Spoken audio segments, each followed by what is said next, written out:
السلام عليكم ورحمة الله وبركاته. إن الحمد لله نحمده ونستعينه ونستهديه ونستغفره ونتوب إليه ونتوكل عليه ونعوذ بالله من شرور أنفسنا وسيئات أعمالنا. من يهده الله فلا مضل له ومن يضلل فلا هادي له. اللهم صل وسلم وبارك على محمد وعلى آل محمد كما صليت وسلمت وباركت على إبراهيم وعلى آل إبراهيم في العالمين إنك حميد مجيد. أما بعد. Waalaikumsalam, Farid Misbah, Siti Hafsah, Muhammad Adib. Waalaikumsalam warahmatullahi wabarakatuh. Jangan lupa kongsi video ni dengan teman-teman kita yang lain. Ambil masa sekejap. Kerana kuliah kita ni tak lama. InsyaAllah tak sampai setengah jam pun. Baik, muslim-muslimat dimuliakan Allah sekalian. Ambil peluang sekejap je malam ni. Tak lama. Jangan ke mana-mana. Tolong forwardkan video ni kepada teman-teman yang lain. Moga-moga setiap kita mendapat manfaat. Kerana dalam hadis mengatakan, la an yahdiyallahu bika rajulan wahidan khairun laka min humri na'am. Andai seseorang itu mendapat hidayah dengan apa yang kau usahakan, maka ia lebih baik pada dunia seisi kandungnya. Bayangkan tuan-tuan dalam syarah yang dikemukakan oleh para ulama hadis terhadap hadis ini. Contoh Ibnu Hajar menjelaskan alangkah indahnya dunia dengan tarikan, godaan, segala kebendaan yang ada padanya, tapi semua itu tak bernilai di sisi Allah dan dibandingkan dengan kebaikan yang apabila kita membawa manusia kepada hidayah Allah SWT. Jadi alhamdulillahnya Rina Ima, Syida, Nur Mala, Nur Aina Aziz, Nolia, semua yang hadir malam ni, jangan lupa sharing video ni kepada teman-teman kita yang lain. Malam ni kita masih lagi melanjutkan bicara tentang ayat-ayat yang awal di surah As-Sajdah, dan saya telah pun menghuraikan 2 malam lalu tentang kepentingan surah As-Sajdah ni menjadi satu amalan Nabi SAW, iaitulah baginda SAW tidak melalui satu malam melainkan baginda akan mengamalkan surah Al-Mulk dan juga surah As-Sajdah. Dan telah saya huraikan pada kuliah lalu bagaimana cara nak mengatasi masalah sihir, masalah saka sebagai contohnya dengan menggunakan surah As-Sajdah yang telah saya bincangkan. Tuan-tuan rujuk 2 malam yang lalu. Jadi kita lihat ayat yang pertama, kedua masih lagi dalam surah As-Sajdah. Dimula perbincangan ini, tafsir ini. Alhamdulillah kakak sayang Ummu Nuair bin Hussein, Nuaziha, Lili Osman, Musyikin, Nur Rasyikin, Nuliza Idrus, Hazan Rohani. Terima kasih semua. Hajah Hamidah. Bismillahirrahmanirrahim. Alif Lam Mim. Tanzilul kitab la raiba fihi min rabbil alamin. Sadaqallahul azim. Bagi tuan-tuan yang memiliki tafsir Ibn Katsir, tolong buka jilid yang ke-7, muka surat ke-302. Muka jilid yang ke-7, muka surat 302. Kami di Zazan Travel di Telaga Biru sedang mengadakan kempen. Tuan-tuan memiliki tafsir Ibn Katsir, pada waktu ini tuan-tuan akan dapat hadiah buku yang istimewa. Bertajuk Fiqh Mizan. Tebal ni tuan-tuan. Berharga RM80, RM75. Kitab ni akan jadi milik tuan-tuan. Tuan-tuan bersama dengan kempen satu rumah satu tafsir yang kami teruskan dalam bulan Syawal ni. Tak banyak dah, secara stok masih ada. Tuan-tuan memiliki tafsir Ibn Katsir dan akan dapat hadiah. Buku ni berharga RM75. Dan kita akan adakan daurah tentang buku ni yang disampaikan oleh penterjemahnya Al-Fadhil Ustaz Syekh Fawaz bin Datuk Fadhil Nur. Bagi tuan-tuan yang ada kesempatan boleh dapatkan tafsir Ibnu Katsir, dan tuan-tuan akan beroleh kitab Fiqh Mizan, dan akan ada satu daurah yang diadakan secara percuma sebanyak 2 kali untuk memahami Fiqh Mizan, satu kaedah pemahaman dalam kehidupan, baik menjadi ketua, suami, isteri, anak. Fiqh Mizan ni berarti keseimbangan dalam hidup dengan berpandukan kepada ayat Allah SWT. Orang berjaya macam Muhammad Al-Fatih menguasai Fiqh Mizan. Orang yang hebat macam Salahuddin Ayyubi adalah mereka yang faham Fiqh Mizan. Sayyidina Umar Khattab radhiyallahu anhu dalam bertakbirannya mengamalkan Fiqh Mizan. Ini ada satu bicara yang tersembunyi yang hanya difahami oleh orang-orang yang ahli dari kitab dan juga As-Sunnah. Kitab ini akan menjadi hadiah bagi tuan-tuan yang membeli tafsir Ibn Katsir. Waktu sekarang dengan kempen satu rumah satu tafsir yang sedang kami adakan. Alhamdulillah, Ustaz Zawawi, barakallahu fik. Nur Azmah, barakallahu fikum. Baik. Kenapa kabur? Tuan-tuan tak nampak saya ke? Tak apalah, dengar suara pun cukup lah. Barakallahu fikum. Dengar suara pun cukup. Baik, pada malam ni kita menyentuh ayat pertama dan kedua daripada surah As-Sajdah, yang mana Allah SWT berfirman, Alif Lam Mim, turunnya Al-Quran yang tiada keraguan padanya adalah dari Rabb semesta alam. 2 malam yang lalu saya telah bincangkan dengan tuan-tuan, ya, Ustazah Nurilis, kita telah bincangkan tentang hakikat Alif Lam Mim itu satu ijaz bahasa yang mana orang-orang Arab ketika zaman kegemilangan sastra bahasa puisi mereka pun telah gagal untuk memperolehi satu tahap penguasaan bahasa seperti yang dikemukakan oleh Al-Quran Al-Karim. Mustahil manusia dapat menandingi apa yang ada di sisi Allah SWT, tuan-tuan. Jadi saya telah bandingkan bagaimana makhluk yang lemah seperti ayam itu pun yang makan daripada hasil-hasil bumi dengan rumputnya, ulatnya, cacingnya, makan bijirinya, kemudian mampu menghasilkan telur. Mana-mana teknologi yang tercanggih manusia pada hari ini, sekalipun mereka tidak akan mampu untuk mencipta telur walaupun mereka mempunyai bahan-bahan yang dimakan oleh ayam yang daripadanya terhasil telur itu, tuan-tuan. Demikian juga kita pada hari ini makan bagai-bagai benda. Boleh tak seorang manusia buat sel seperti yang ada dalam tubuh manusia itu kompleks? Takkan mampu, tuan-tuan. Setitis air mani yang merupakan asal daripada kejadian pun manusia tidak akan mampu untuk cipta. Kerana ini menandakan kekuasaan Allah. Maka sebagaimana kuasanya Allah dalam ayatul kaun yang kita dapat lihat fenomena alam ini, maka demikian juga kehebatan yang ada pada ayat Allah Ta'ala yang mudah Alif Lam Mim, yang ringkas seperti itu pun tak dapat ditandingi oleh mana-mana manusia sekalipun. Dan saya telah bincangkan pandangan Imam As-Suyuti daripada kitab Mu'tarakul Akran fi Ijazil Quran tentang wajah-wajah bentuk-bentuk ijaz Quran yang terdapat dalam kehebatan, pilihan dan keserasian luar biasa pada ayat Allah SWT. Tak perlu diulang balik semula, kita telah bincangkan perkara itu. Jadi dalam ayat ini Allah menurunkan tentang hakikat turunnya Al-Quran dari Tuhan yang tiada keraguan padanya, Tuhan yang maha bijaksana, Tuhan memiliki alam semesta.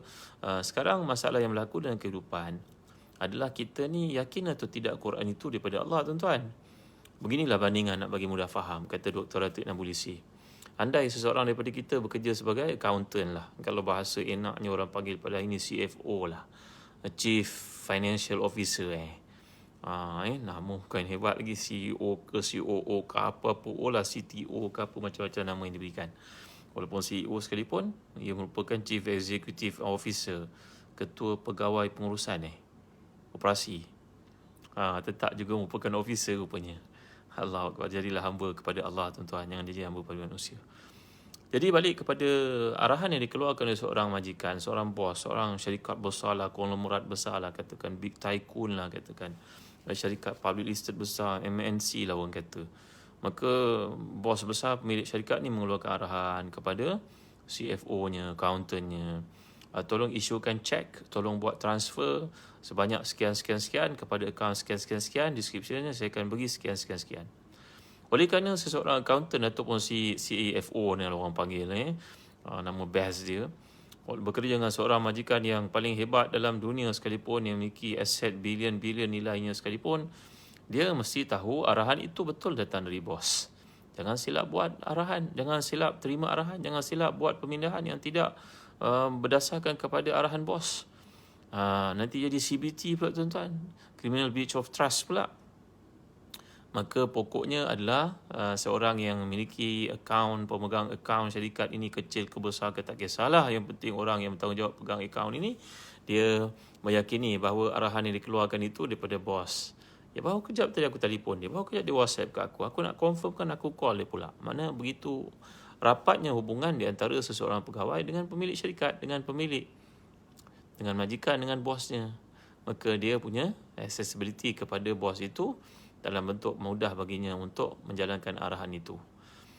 Andai kata dia tersilap menerima arahan dan dia tidak confirm balik, maka wang itu pun berpindah ke akaun yang salah. Apa tindakan yang akan dikenakan kepada beliau, tuan-tuan? Dibuang kerja, dinafikan jawatan, dikenakan tindakan tata tertib, digantung daripada kerja, masuk jail, apa juga bentuk yang boleh kita fahami dalam situasi sekarang lah. Dalam bahasa moden, seseorang itu mungkin mendengar atau melaluinya. Jadi pokok pangkalnya mestilah ada perhubungan yang begitu rapat di antara pekerja dengan bos sehingga melayakkan dia execute sesuatu keputusan yang telah pun ditetapkan oleh majikannya.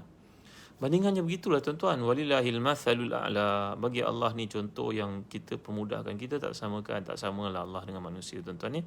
Baik, sebentar lupa bagi tuan-tuan yang kesempatan, mari dapatkan birkah Habatus Sauda daripada Zahzan Travel.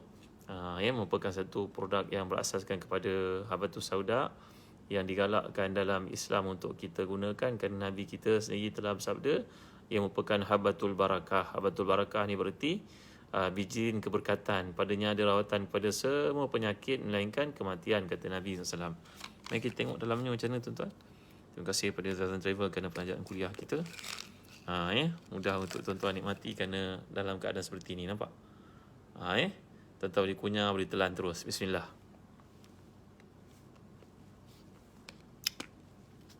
Kalau kita ambil yang bijirin untuk minyak, mungkin tak semua orang mudah untuk makan.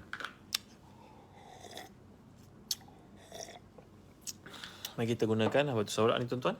Pada zaman ujian datang pada hari ini, penyakit-penyakit berjangkit, dapatkan habatus sauda Birkah dari Zazan Travel dengan package yang istimewa yang kami offer pada hari ini, dengan hadiah dan sebagainya. Dapat hadiah kurma, dapat hadiah buku, dapatkan daripada Zazan Travel. Boleh kita hadiah kepada ibu bapa kita, adik-adik kita. Mudah-mudahan dalam musim COVID yang berlaku sekarang ni, sebelum kita dapat vaksin ataupun selepas kita dapat vaksin, kita mengamalkan satu sunnah Nabi dalam pemakanan dan juga dalam rawatan. Baik, kembali kepada kisah tadi. Ada seseorang pekerja itu membuat keputusan yang salah, lalu beliau telah pun memindahkan wang kepada akaun yang salah. Tentulah hukuman akan dikenakan kepadanya, bukan? Maka demikian juga dalam kehidupan pada ini, tuan-tuan yang dimuliakan Allah sekalian, dikasihi dan dirahmati oleh Allah. Sekarang ni kalau kita bandingkan tadi, pekerja yang punya hubungan yang baik dengan tuannya, dia membuat satu arahan yang tetapkan, mungkin arahan itu betul ataupun salah, tapi dia mampu untuk memberikan jawapan kepada bosnya. Kata bahawa saya terima arahan daripada bos, saya terima email daripada bos. Dia boleh bagi tunjukkan reason yang mengapa dia bertindak demikian. Sekarang kita dalam hidup, Quran yang datang kepada kita ni merupakan arahan daripada Allah SWT. Apakah kita yakin dia daripada Allah? Apakah kita melaksanakan arahan terdapat dalam Al-Quran itu? Ataupun kita tak faham dan kita buat tindakan yang salah? Jadi tuan-tuan yang rahmati dan dikasihi sekalian, bila kita memahami konteks yang ada dalam kehidupan pada ini, kata Dr. Atik Nabulisi, Al-Quran yang tiada keraguan padanya, yang datang daripada Allah SWT. Malangnya sebahagian daripada umat Islam pada ini ikut Quran bukan kerana yakin dan tahu konten yang terdapat padanya. Dalam konteks hubungan dengan majikan tadi,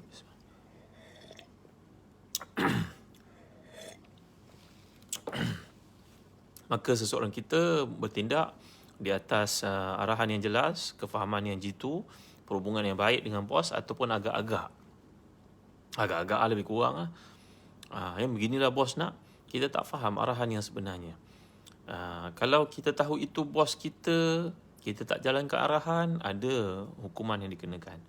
Kalau kita tahu itu bos kita, kita buat keputusan yang salah dalam arahan yang dikeluarkan, pun ada tindakan yang akan dikenakan. Maka balik kepada cerita Al-Quran ni tuan-tuan, bagaimana generasi salafus saleh, interaksi mereka yang sangat sihat dengan Quran. Bukan sahaja Quran itu peranan sebagai rahmah dan juga syifa dalam masalah-masalah kehidupan mereka, malahan Quran menjadi satu pendinding, penyelesai kepada semua masalah yang mereka alami, tuan-tuan dimuliakan Allah sekalian. Saya nak buat contoh pada hari ini kisah seorang tabi'in terkemuka yang bernama Muhammad bin Sirin radhiyallahu anhu ardah. Jadi Muhammad bin Sirin ini adalah anak kepada Sirin.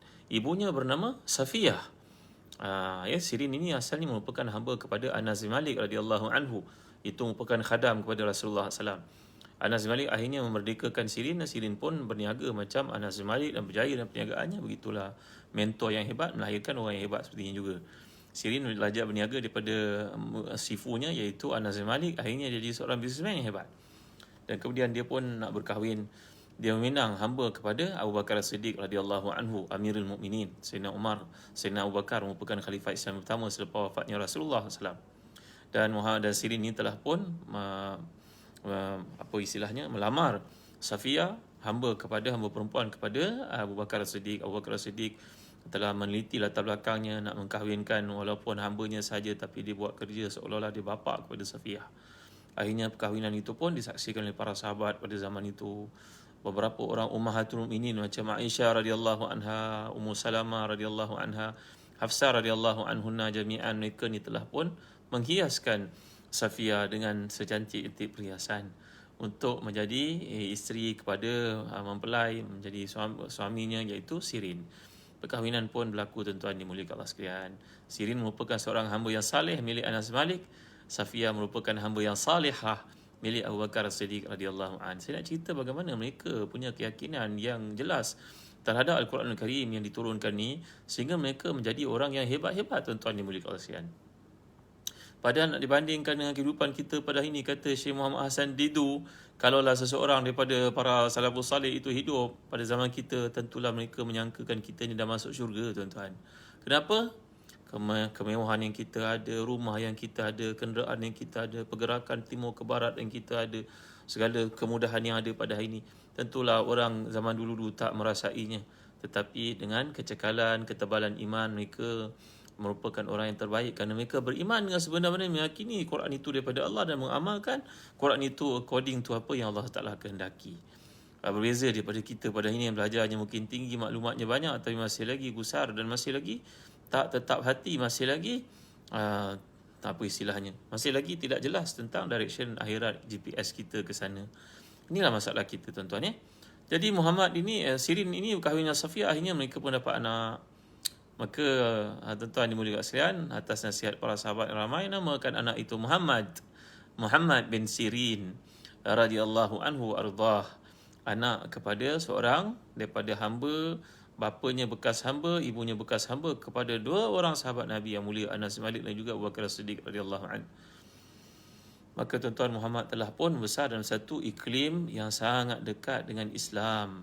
Ayahnya minat Islam, ibunya daripada keluarga, walaupun keluarga angkat, hamba kepada keluarga yang sangat beriman. Maka Sirin telah pun besarkan anaknya bernama Muhammad itu dalam iklim kenabian, iklim Quran, iklim hadis Nabi, iklim para sahabat ridwanullahi alaihim ajma'in, tuan-tuan. Satu poin yang saya nak cerita tentang Muhammad bin Sirin ini berkenaan dengan apa yang kita bincangkan, keyakinan mereka kepada Al-Quran. Muhammad ni, tuan-tuan, akhirnya berniaga macam bapak dia. Walaupun dia seorang yang sangat tekun mempelajari ilmu daripada sahabat-sahabat Nabi yang ada pada masa itu, macam Abdullah bin Abbas, Abdullah bin Umar radhiyallahu anhuma, belajar daripada Abdullah bin Amr, daripada Abdullah bin Mas'ud. Dia belajar daripada sahabat-sahabat Nabi yang ramai. Ini Muhammad, budak kecil ini, ketika di Madinah, belajar daripada Sayyidina Ali karramallahu wajhah yang ada pada masa itu. Maka ilmunya sangat solid, tuan-tuan dimuliakan Allah sekalian. Walaupun demikian, Muhammad turut belajar berniaga daripada ayahandanya, iaitu Sirin ni tadi. Tuan-tuan ni, sehinggalah pada satu hari, untuk tuan-tuan dia telah pun besar menjadi seorang businessman, seorang merchant, seorang saudagar, berniaga minyak.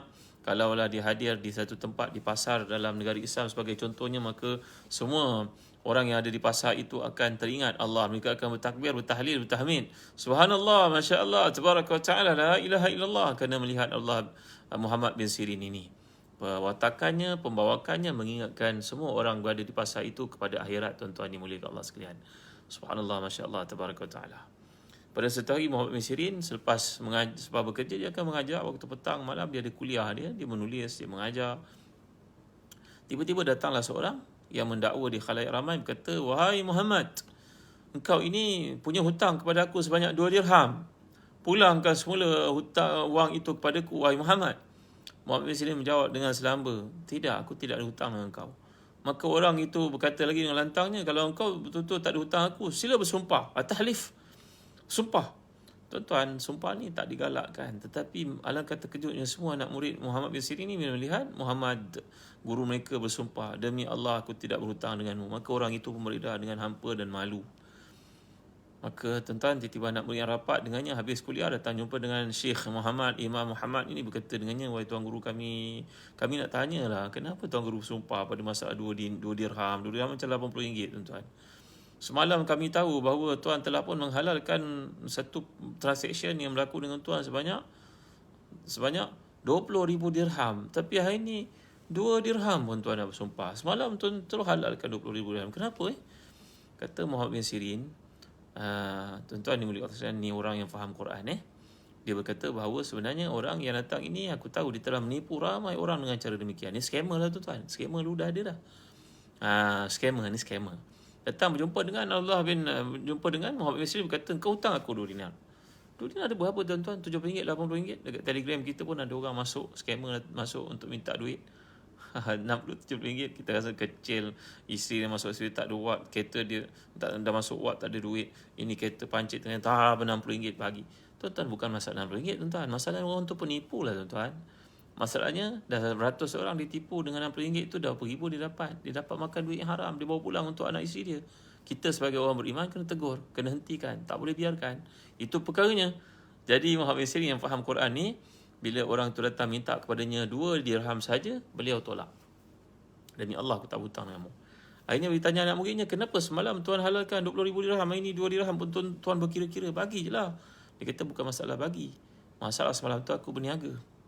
Kena ingat tuan-tuan, Muhammad bin Sirin ni seorang saudagar minyak. Dalam kisah yang berasingan lebih kurang sama, beliau ni berniaga beli jual minyak.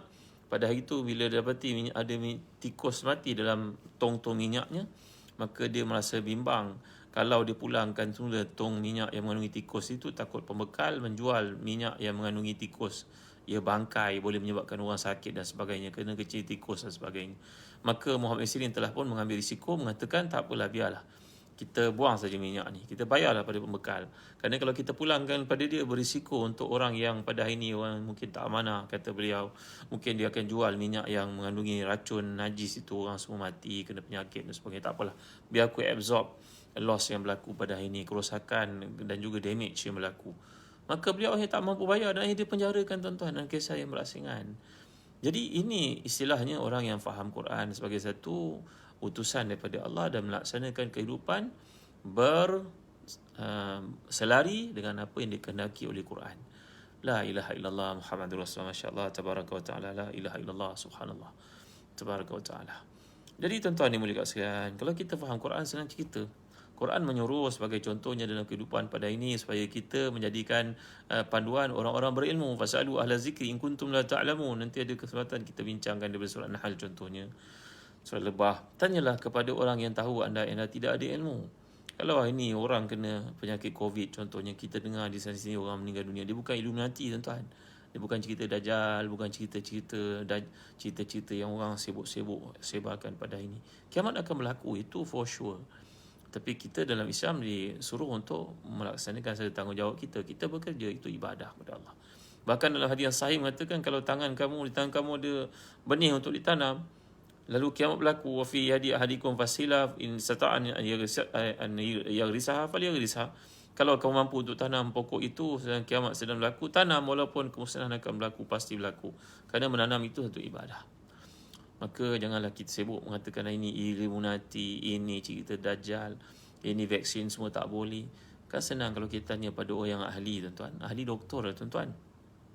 Barangkali bertanya kepada ahli farmasi pun tak tepat dalam keadaan ini. Pakar mana sekalipun, mikrobiologi sebagainya, tak tepat. Tepat kita tanya pada doktor. Umpama kita nak buat rumah, kita kena tengok pada kontraktor. Kontraktor ini pula bergantung pada arkitek. Arkitek ni ada timnya pula. Ada engineernya, ada soal investigatornya, ada macam-macam lah. Town plannernya, macam-macam. Walaupun kita nampak town planning tu kerja lebih kurang macam constructing, macam engineering, macam architecture. Tapi sama tak kita bertanya seorang town planner untuk buat rumah? Mungkin dapat maklumat tapi kurang tepat. Gitu, tuan-tuan. Kalau kita nak buat rumah, kita tanya pada orang yang ahli. Kalau kita ada masalah keselamatan, tanya pada polis. Tentulah tak tepat kalau kita tanya hukum hakam, tanya pada polis, tuan-tuan dimuliakan sekalian. Walaupun polis tu belajar agama sebut sedikit. Jadi ini kehidupan.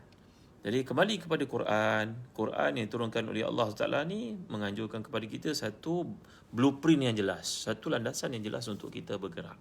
Mengapa kita tidak ikut? Jadilah macam Muhammad bin Sirin ni yang punya ketetapan. Kenapa buat begini? Kenapa buat begini? Kerana tanda iman itu al-hubbu wal-bughdu fillah.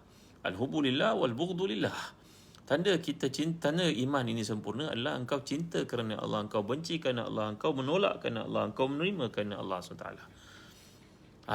Jadi itu perkaranya dalam kehidupan, tuan-tuan dimuliakan Allah sekalian. Jadi kembali kepada Al-Quran yang tiada keraguan padanya merupakan satu perutusan daripada Allah, wahyu yang mana ia dibaca, ditadabbur, dihayati, diamalkan. Permasalahan yang berlaku pada ini seperti kata Dr. Ratib Nabulsi, ahli tafsir yang terkemuka dari bumi Syam ini, dalam tafsirnya berkata bahawa masalah yang berlaku pada sebahagian daripada umat Islam pada hari ini, bila dia tidak berusaha untuk memahami watikah ataupun wathiqah ataupun mithaq yang Allah hantarkan itu, mengakibatkan kehidupannya hancur lebur, kehidupannya dipengaruhi oleh barat, kehidupannya dicorakkan oleh pemikiran yang sungsang kerana landasannya tidak jelas, tuan-tuan dimuliakan Allah sekalian. Jadi balik kepada cerita para salafus salih, walaupun umur mereka macam umur kita, mungkin kekayaan yang daripada sebahagian kita lebih pada kekayaan yang daripada mereka, mungkin accessibility kita kepada maklumat lebih daripada apa yang mereka mampu capai pada waktu mereka, tetapi kenapa iman kita nak dibandingkan mereka sangat kurang? Kerana jawapannya terletak pada kata Muhammad Qutub, kita ni kebanyakannya Islam baka, Islam keturunan. Kita tidak melalui jalan bagaimana mereka melalui di awal, pengorbanannya, mujahadahnya, kesungguhannya untuk masuk Islam. Jadi tuan-tuan, inilah dia renungan kita pada kali ini. Bagi tuan-tuan yang berkesempatan, jangan lupa dapatkan kitab tafsir Ibn Katsir yang jadi rujukan teras kita dalam kuliah tafsir setiap malam ni. Tolong sebarkan kepada teman-teman kita yang lain. Kita mengadakan kuliah setiap malam pada jam 9 hingga 9.30, tak lama. Tolong panjangkan video ni teman-teman yang lain menjadi satu sebab untuk manusia dekat dengan Allah, memahami Al-Quran. Tiada kehidupan lebih bermakna bila kita memahami kalamullah. Jadi setakat ini saja, buat investment akhirat untuk memahami Islam. Dapatkan tafsir Ibn Katsir, dan kami bagi hadiah fake mizan ini kepada siapa yang dapatkan tafsir Ibn Katsir, tuan-tuan. Dan ada daurah yang akan diadakan nanti oleh Syekh Ustaz Muhammad Syekh Fawaz Fadil Nur, untuk kita belajar sesama tentang fiqh mizan yang merupakan satu cetusan Syekh Ali Karadari. Bagaimana dalam kehidupan ni mesti ada perseimbangan, mesti ada satu rujukan, mesti ada mizan, neraca pertimbangan kita, tuan-tuan. Jadi sekian daripada kami di Zazan Travel. Tuan-tuan ada kesempatan dapatkan Habatus Sauda Birkah, dan ada berbagai hadiah yang dapat kita peroleh dengan membeli Habatus Sauda Birkah daripada Zazan Travel pada hari ini. Mudah-mudahan dalam suasana COVID pada hari ini kita dapat mengelakkan dan mengikut rawatan jaga Rasulullah SAW bagi mengelakkan kena penyakit-penyakit bahaya. Habatus Sauda syifa likulida, merupakan rawatan kepada semua penyakit melainkan kematian, kata Nabi, dan ia dipanggil sebagai Habatul Barakah, bijirin keberkatan. Sekian dari saya. Sallallahu ala sayyidina Muhammad wa ala alihi wa sahbihi wa wasallam. Alhamdulillahirabbil alamin. Barakallahu fikum. Sama-sama kita tamatkan kuliah dengan baca suratul Asr dan tasbih kafarah. Bismillahirrahmanirrahim. Wal 'asr innal insana lafi khusr illa alladhina amanu wa 'amilus salihat wa tawasaw bil haqq wa tawasaw bis sabr. Subhanakallahumma wa bihamdik, asyhadu an la ilaha illa anta, astaghfiruka wa atubu ilaik. Alhamdulillahirabbil alamin, wassalatu wassalamu ala asyrafil anbiya'i wal mursalin sayyidina Muhammadin wa ala alihi wa sahbihi ajma'in. Allahumma ighfir lana dhunubana wa liwalidina warhamhum kama rabbana shighara wa li jami'i masyayikhina wa li jami'i ashabil huquq alaina minal muslimina wal muslimat al mu'minina wal mu'minat bi rahmatika ya arhamar rahimin. Tahassanna bi zil 'izzati wal jabarut wa atasamna bi rabbil malakut wa tawakkalna 'alal hayyil ladzi la yamut. Isrif anal adha, isrif anal adha, isrif anal adha, innaka ala kulli syai'in qadir. Allahumma inna na'udzubika min jahdil bala wa darki syaqa wa su'il qada wa syamatatil a'da. Allahumma inna na'udzubika min al-baras wal junun wal juzam wa min sayyi'il asqam. Allahumma inna na'udzubika min zawal ni'atik wa tahuli afiatik wa fujaati niqmatik wa jami'i sakhatik. Allahumma ansuril Islam wal muslimin. Allahumma ansur ikhwanana al-mujahidin fi Filistin, wansurhum fil Iraq, wansurhum fi Suria, wansurhum fi kulli makan wa fi kulli zaman ya arhamar rahimin. Rabbana atina fid dunya hasanah wa fil akhirati hasanah wa qina adzaban nar. Wa sallallahu ala sayyidina Muhammad wa ala alihi wa sahbihi wa sallam. Alhamdulillahirabbil alamin. Taqullahu minna wa minkum. Jumpa lagi mana esok, tuan-tuan, insya-Allah. Tolong sebarkan video ni pada teman-teman kita yang lain. Wassallallahu ala sayyidina Muhammad wa ala alihi wa sahbihi wasallam. Wassalamualaikum warahmatullahi wabarakatuh. Ya, Fiza Ismail kejap sangat. Lagi kejap lagi bagus. Kalau panjang-panjang nanti penat lempah-lempah pula. Terima kasih Azimah. Terima kasih. Barakallahu fikum Salisa. Jumpa lagi masuk insya-Allah. Assalamualaikum warahmatullahi wabarakatuh.